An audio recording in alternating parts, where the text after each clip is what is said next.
The National Archives Building, known informally as Archives I, is the original headquarters of the National Archives and Records Administration. It is located north of the National Mall at 700 Pennsylvania Avenue Northwest, Washington, D.C. The rotunda entrance is on Constitution Avenue, while the research entrance is on Pennsylvania Avenue. A second larger facility, known as Archives II, or simply as A2, is located in College Park, Maryland. Exhibits. It holds the original copies of the three main formative documents of the United States and its government: the Declaration of Independence, the Constitution, and the Bill of Rights. It also hosts an original version of the 1297 Magna Carta confirmed by Edward I. These are displayed to the public in the main chamber of the National Archives, which is called the Rotunda for the Charters of Freedom. The National Archives building also exhibits other important American historical documents such as the Articles of Confederation, the Louisiana Purchase Treaty, the Emancipation Proclamation, and collections of photography and other historically and culturally significant American artifacts. Once inside the Rotunda for the Charters of Freedom, there are no lines to see the individual documents, and visitors are allowed to walk from document to document as they wish. Photography is not permitted in the National Archives Museum. Photography with natural light is permitted in research rooms. History. Before the National Archives building. From its founding, the U.S. federal government has documented its policies and decisions, but for almost 150 years it had virtually no method or place to safeguard historically important records. During those years, officials occasionally decried federal neglect, or too often, fires destroyed important documents, reinforcing the need for an archives. By the end of the 19th century, a few architects had even submitted plans to the government for an archives or a hall of records. By the early 20th century an organized effort aimed at creating the National Archives began, but not until 1926 did Congress finally approve the National Archives building. Planning stages. That year, Congress authorized construction of the National Archives building as part of a massive public buildings program designed to beautify the center of Washington, D.C., and provide office space for the growing federal bureaucracy. This program led to the design and construction of buildings within the Federal Triangle. Secretary of the Treasury Andrew W. Mellon gave the responsibility for designing the triangle grouping to a board of architectural consultants. Louis A. Simon, the supervisory architect of the Treasury Department, drafted a preliminary design for the archives, placing it along Pennsylvania Avenue between 9th and 10th Streets, NW. In late 1927, preliminary drawings of the individual triangle buildings were incorporated into a formal presentation of the entire project. The drawings became the basis for a three-dimensional scale model that was publicly unveiled in April 1929. The next month, after examining the model, the Commission of Fine Arts was highly critical of Simon's design for an archives.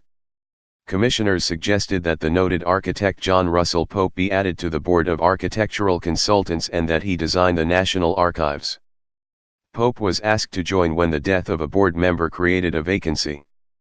Pope's architectural vision transformed both the location and design of the National Archives building. He successfully proposed relocating the archives to the block between 7th and 8th Streets, a site he believed demanded a monumental building such as the National Archives. In place of Simon's design, Pope's National Archives was to be a neoclassical temple befitting an institution dedicated to American history. Breaking ground. Ground was broken for the National Archives on September 5, 1931, by the Assistant Secretary of the Treasury, Ferry K. Heath. By the time President Herbert Hoover laid the cornerstone of the building in February 1933, significant problems had arisen. Because the massive structure was to be constructed above an underground stream, the Tiber Creek, 8,575 piles had been driven into the unstable soil, before pouring a huge concrete bowl as a foundation. Another difficulty arose over the choice of building materials. Both limestone and granite were authorized as acceptable, but construction began during the darkest days of the Great Depression, and suppliers of each material lobbied fiercely to have the government use their stone. Ultimately, as in the other Federal Triangle buildings, limestone was used for the exterior superstructure and granite for the base. Construction. Constructing the National Archives was a mammoth task. Not only was the building the most ornate structure on the Federal Triangle, but it also called for installation of specialized air handling systems and filters, reinforced flooring, and thousands of feet of shelving to meet the building's archival storage requirements. The building's exterior took more than 4 years to finish and required a host of workers ranging from sculptors and model makers to air conditioning contractors and structural steel workers. Completion. In November 1935, 120 National Archives staff members moved into their uncompleted building. Most of the exterior work was complete, but many stack areas, where records would be stored, had no shelving for incoming records. Work also continued on the rotunda and other public spaces. More significantly, earlier estimates about the need for future stack space proved to be quite insufficient. Almost as soon as Pope's original design was complete, a project to fill the archive's interior courtyard began, doubling storage space from 374,000 square feet to more than 757,000 square feet. John Russell Pope's vision of the archives as a temple of history has been preserved through maintenance and periodic restoration work on the building since the mid-1930s. Over the years, however, more records filled the building and even the courtyard expansion proved to be inadequate. By the late 1960s, the building reached its storage capacity of 900,000 cubic feet and the agency began renting large amounts of storage and administrative space. The 1993 completion of a second National Archives building in College Park, Maryland, added 1.8 million square feet to the National Archives, providing the nation with the most modern archives facility in the world. Reencasement and renovation. The Declaration of Independence, the Constitution, and the Bill of Rights have been displayed to the public in the rotunda of the National Archives building since 1952. That year National Bureau of Standards placed the documents into hermetically sealed encasements filled with inert helium gas, which the Bureau believed would preserve the charters well into the next century. Since the 1952 installation, National Archives conservators have conducted regular visual inspections of the encased documents. Since 1987, these inspections have been greatly enhanced through the use of an electronic imaging monitoring system developed for NARA by the Jet Propulsion Laboratory in California. In an electronic inspection of the documents in 1995, conservators noticed changes in the glass encasements of the Declaration of Independence and the Bill of Rights. Glass experts from Libby Owens Ford, the original manufacturer of the encasement glass, and the Corning Glass Museum determined that the case glass components were showing signs of deterioration.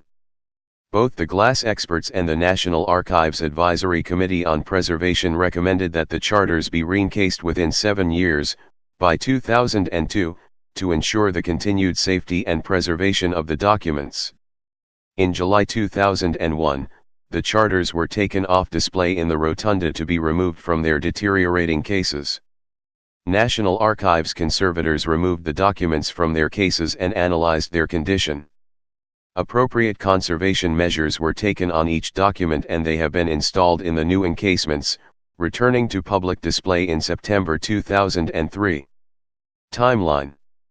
Congress authorized construction in 1926. Ground was broken on September 5, 1931. President Herbert Hoover laid the cornerstone in February 1933. First opened in 1935. Completed in 1937. A renovation was completed in late 2004. Public display space expanded from 12,000 to more than 19,000 square feet in 2013. Warren Commission. Investigating the assassination of John F. Kennedy, the Warren Commission met formally for the first time on December 5, 1963 in a hearing room on the second floor of the National Archives building. Please subscribe and thanks for watching.